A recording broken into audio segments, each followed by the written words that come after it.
it came from.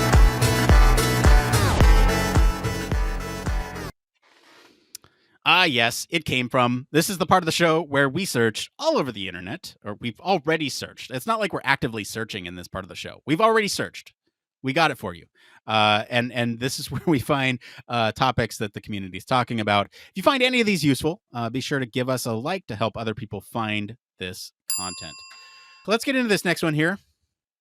This one's titled Long-Term Archive of Research Outputs. This is by Fox91, again on the user experience subreddit here. They're wondering what other teams use to store their past research efforts, whether this is customer research, competitive analysis, or something like that. They have a wiki at their company, which works, but it's not really conducive to holding all the artifacts and such. However, it is nice because with the wiki search, it makes it at least able to find an older test or a project. They use Miro, which is another tool, for some of their work, but they're finding that other than titles, you can't really search within the boards. So work gets lost over time. Barry, storage of work and artifacts is incredibly important because there might be something that you've worked on in the past that you need to go and look at. What are your thoughts on storage of documents and information at work? So you're absolutely right. It is important because it's the potential. It's not necessarily you're going to lose stuff, but you don't gain the advantage you could get by being able to quickly call up the stuff that you've done before and be able to reuse previous stuff. And you might be just crying out for stuff, and you've actually already got it within. You've already got it within your ecosystem somewhere. So we've had this problem within my company. In fact, quite recently, it's something I've actually been trying to solve over. Wow, about 10 years now about the thing. I've almost come to a perfect solution for us. We've obviously highlighted a couple of tools there already. We use SharePoint, the Microsoft tool, and really what we've done, and you could do this with, it doesn't have to be SharePoint. I don't think it could be. You could do it in Google Drive and things like that as well. But we've set up the way that we deal with projects in a slight not in a closely regimented format, but in a way that we can pick up a project, show that it's live, but when it then dies down and finishes, that we can archive that project in such a way that nothing truly disappears. We do a cleanup job on the project now because it's within our process. So you get rid of all of the the nif naf and trivia, the various document evolutions that you've had. So the stuff that you're definitely not going to use, but we still keep all the project artifacts and all the deliverables that we have. We actually extract into a different repository within that same site.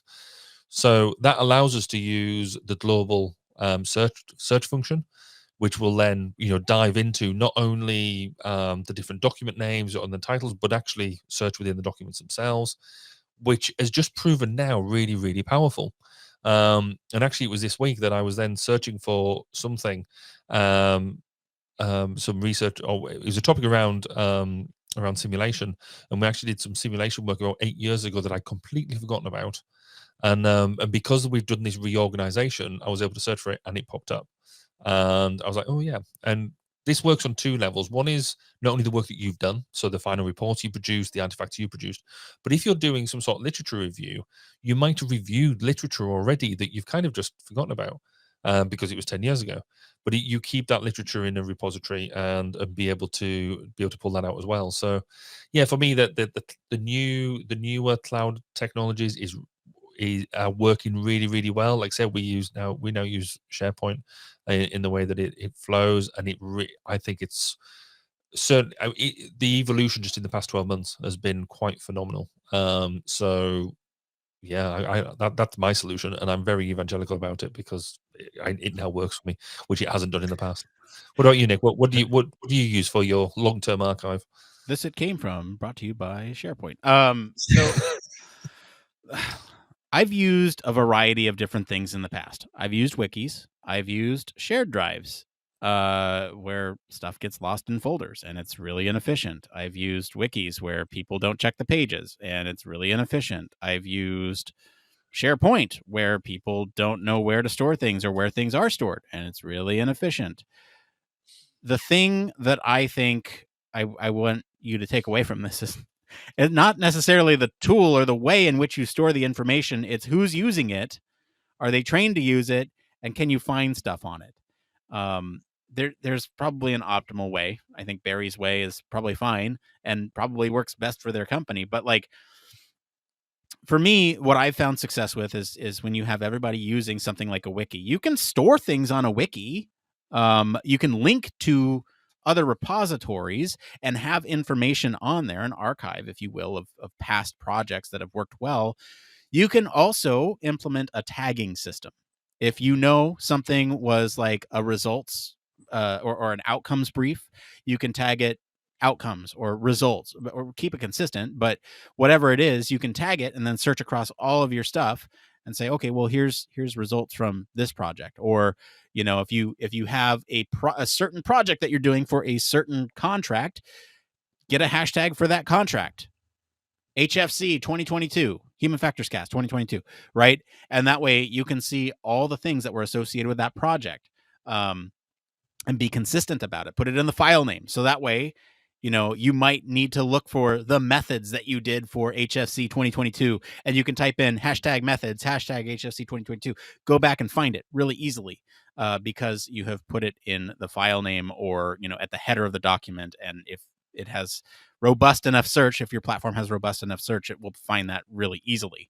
That tagging is really crucial too, especially when it comes to user feedback. But that's a whole other separate thing. You can that's not file storage, that's analysis.